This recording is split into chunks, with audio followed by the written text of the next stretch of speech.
आदाब नमस्कार, आप सभी का स्वागत है क्यूएनएस न्यूज़ की इस पेशकश में जिसका नाम है तलाश जवाब की और मैं हूं आंचल मिस्कीन। आज की हमारी रिपोर्ट कश्मीर की नहीं बल्कि जम्मू कश्मीर की शान के बारे में है।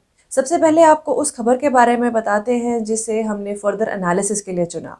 खबर ये है कि union minister of state for skill development, entrepreneurship, electronics and information technology Shri Chandrashekhar ने 2 पायलट प्रोजेक्ट्स लॉन्च किए जिसके तहत कश्मीर का मशहूर नमदा क्राफ्ट को प्रधानमंत्री कौशल विकास योजना के under as special pilot project promote किया जाएगा।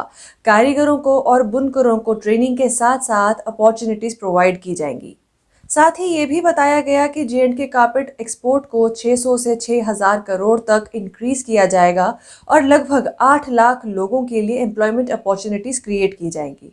इस प्रोजेक्ट का मकसद स्किल ट्रेनिंग के थ्रू लोकल इकोनॉमी को बूस्ट करना है और लोकल यूथ को इस ओर आने के लिए इनकरेज करना है। इसी के साथ आपको याद भी होगा कि हाल ही में श्रीनगर यूनेस्को के क्राफ्ट और फोक आर्ट के ग्लोबल क्रिएटिव नेटवर्क के 50 शहरों की लिस्ट में शामिल हुआ। कश्मीर का क्राफ्ट और folk art in its true sense class apart है। जितना यहाँ का क्राफ्ट एलिगेंट है उतना ही उसमें यहाँ की मिट्टी की महक है। पर अगर इसके डीप लेयर्स में जाएं तो सिचुएशन अलार्मिंग है। देखिए, हम ऐसे मुद्दों को एनालिसिस के लिए इसीलिए उठाते हैं ताकि जो एफर्ट्स या कदम सरकार द्वारा उठाए जा रहे हैं तो उसके कुछ पहलुओं में जो चीज़ें छुप जाती हैं वो सबके सामने आ सके और उन पर भी गौर किया जा सके। अब अगर इन क्राफ्ट से जुड़े कारीगरों और बुनकरों की सिचुएशन की बात की जाए तो वो खास अच्छी नहीं है। आर्टिजन्स और वीवर्स की गिनती में तेज़ी से गिरावट देखी जा रही है और इनकी गिनती में गिरावट का मतलब है कि एक समय ऐसा आ सकता है कि यहाँ क्राफ्ट जिसके लिए श्रीनगर को यूनेस्को की लिस्ट में शामिल किया गया और इनफैक्ट दुनिया भर में जाना जाता है वो कहीं गायब ना हो जाए। ज़रा सोचिए इस बारे में। जिस तरह यहाँ के क्राफ्ट को दुनिया भर में पहचान मिल रही है वैसे में अगर ये बाज़ारों से ही गायब हो जाए तो ऐसे में हम ग्लोबल मार्केट को कैसे फेस करेंगे। इस क्राफ्ट में एक समय था जब औरतें खुद को इन्वॉल्व करती थी। पीढ़ी दर पीढ़ी नई जनरेशन इस क्राफ्ट को, इस कारीगरी को अपनाते थे।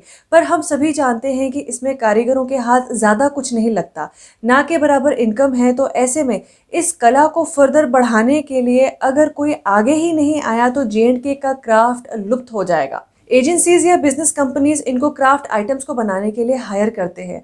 उनके बनाए फिनिश्ड प्रोडक्ट्स को फिर वो हज़ारों या लाखों में आगे देश और दुनिया भर में बेचते हैं। पर वहीं जिनकी मेहनत से वो इतने हज़ारों लाखों रुपए कमाते हैं उन्हीं के मेहनताने के रूप में वो उन्हें चिल्लर देते हैं। इन आर्टिजन्स का परिवार है, घर है जिसे चलाने के लिए पैसा चाहिए और जब इतनी मेहनत के बाद भी पैसा हाथ नहीं आएगा तो खुद ही सोचिए क्या अपकमिंग जनरेशन इस ओर आएगी। वो मजबूर होंगे नौकरियां ढूंढने पे। पर वहीं अगर इन कारीगरों को इनके हक का मेहनताना मिले, हक का प्रॉफिट मिले तो ऐसा हो ही नहीं सकता कि नई जनरेशन इस ओर ना आए। सरकार ने भी कई प्रोजेक्ट्स लॉन्च किए पर फिर भी इस स्थिति को खास सुधार नहीं पाए। वरना अगर इस और सीरियसली कुछ किया गया होता तो आज हम इस बारे में बात नहीं कर रहे होते और यहाँ का क्राफ्ट एक डाइंग आर्ट नहीं बनता। आर्ट खत्म नहीं हो रहा, आर्टिस्ट्स खत्म हो रहे हैं। जब बनाने वाले ही नहीं बचेंगे तो बिजनेसमैन बेचेंगे क्या और सरकार किसे बढ़ावा या प्रमोट करेगी।